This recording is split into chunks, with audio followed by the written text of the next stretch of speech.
indirimbo enye dusoma muri Bibiliya.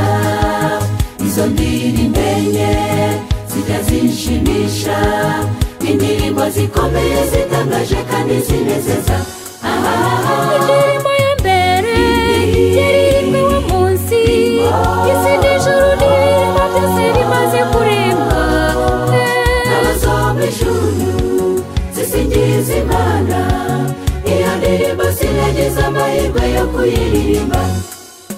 Indirimbo ya kabiri yaririmbwe rya joro, ubwo umwami Yesu yavukiraga mu kiraro cy'inka, maze abashumba nabo baratangara cyane, n'abanyabwenge babonye inyenyeri bajya kumuramya.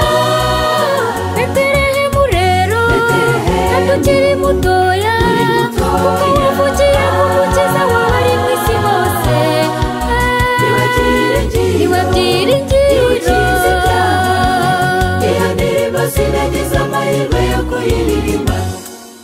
Indirimbo ya gatatu yaririmbwe igihe umwanzi yarindaga igituro ngo Yesu atazuka, abigishyitsi cyinshi Satani agira ubwoba.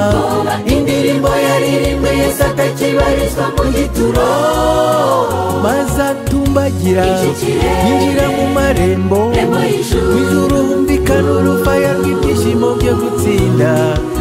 urupfu ruratsinzwe n'imbaraga rufite. Iyo ndirimbo sinagize amahirwe yo kuyiririmba. Utega amatwi indirimbo ya kane nziza cyane, indirimbo nziza ugutwi ku muntu kutigeze kumva. Hosana hosana ziragera ikomeye, icyubahiro ni cy'uwo mwana w'intama mwami Yesu. umva inkuru nziza, indirimbo ya kane z'abanagize